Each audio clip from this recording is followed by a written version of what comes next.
Alright guys, so Fula with another video. Shout outs to the whole LGBC.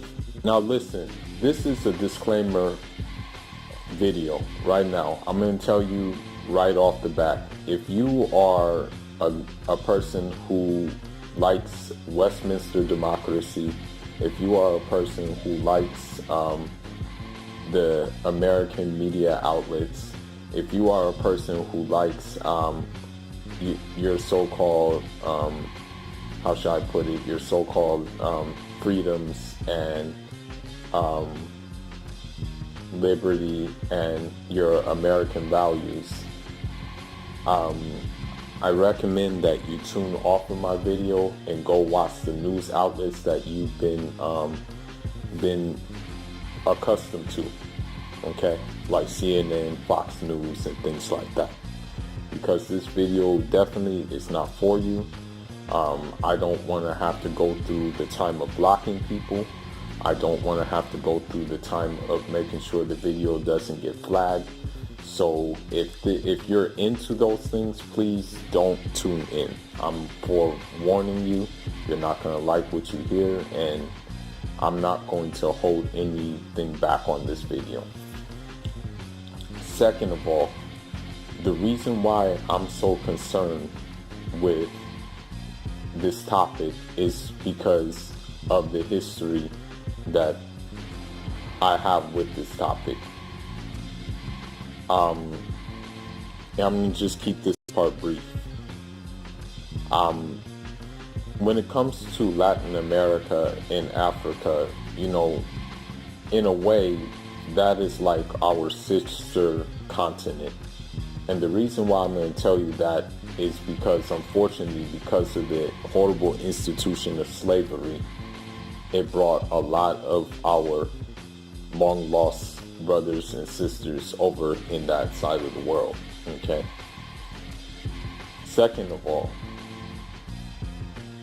like Africa, Latin America is very scenic, very beautiful, and full of natural resources. But it's also like Africa in the sense that it's full of governments that don't want to cater to the people for those resources. That's why we end up immigrating elsewhere. Now, I'm just going to give you a brief example of like how close we are,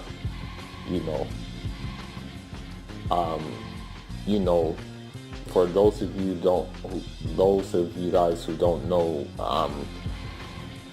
the Burkina Faso revolutionary Thomas Sankara even said that Che Guevara of Cuba was Burkinabe, and Burkinabe is just basically the nationality of someone who lives in Burkina Faso.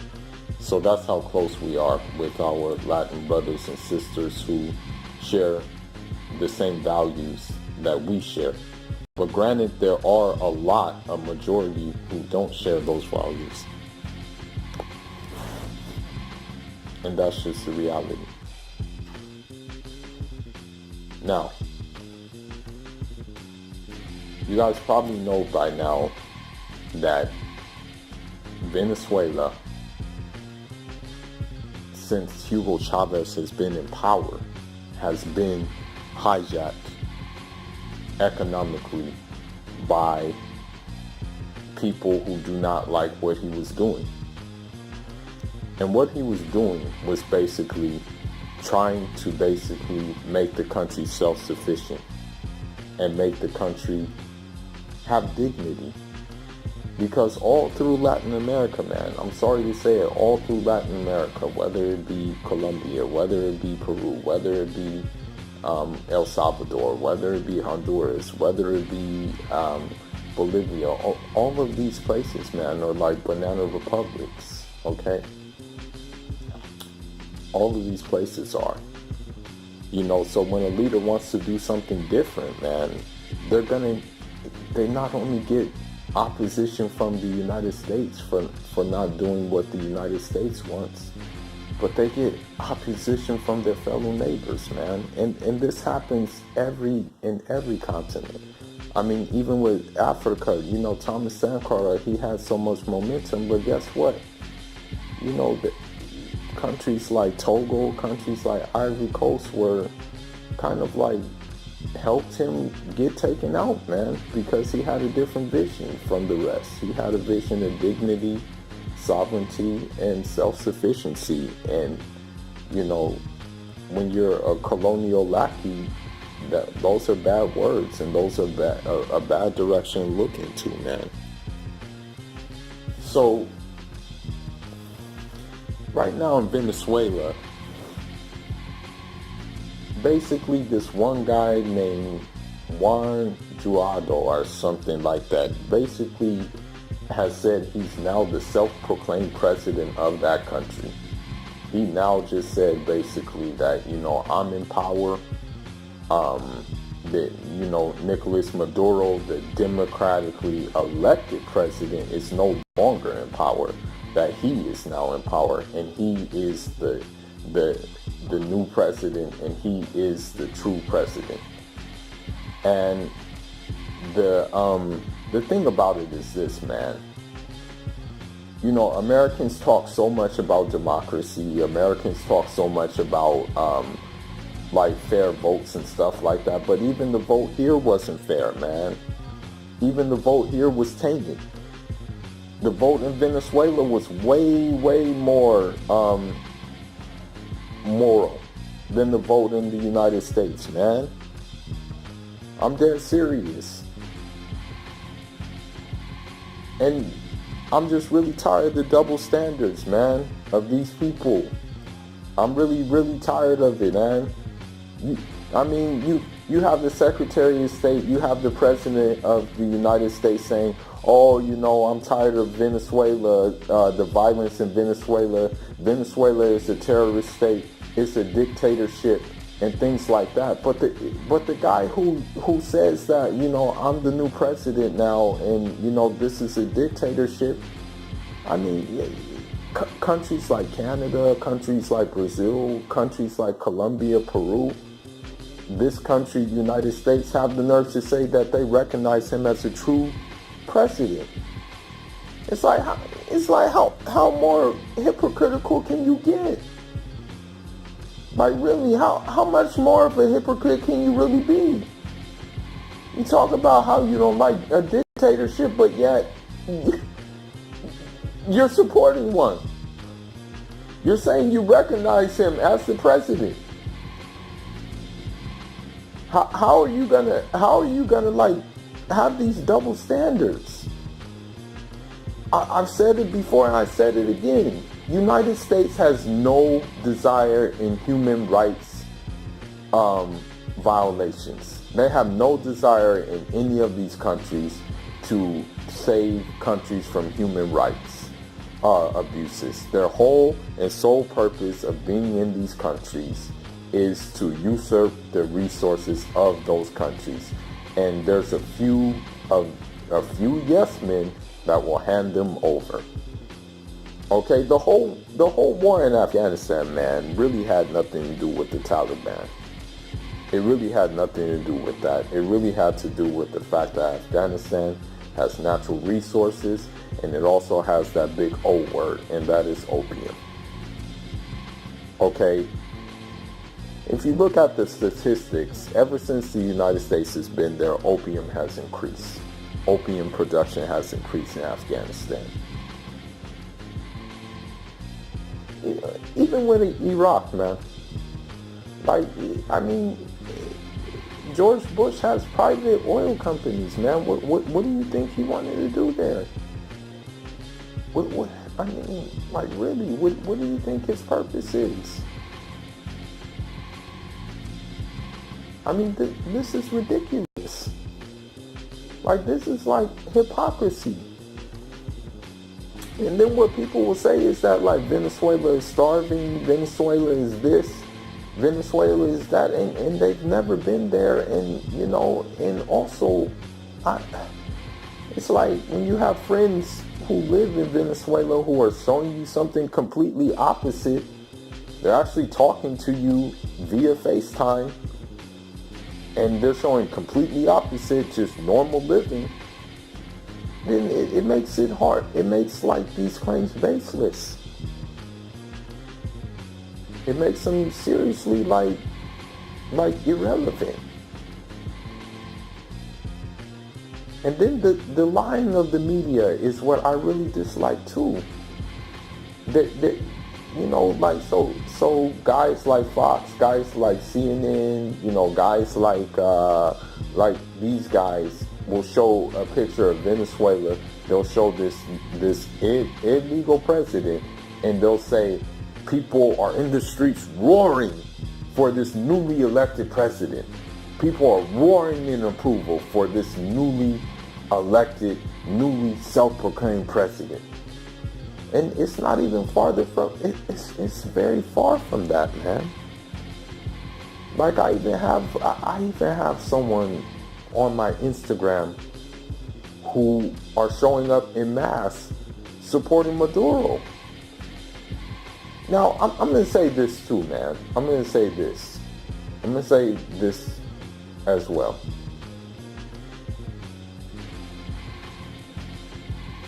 Nicolas Maduro and Hugo Chavez, okay,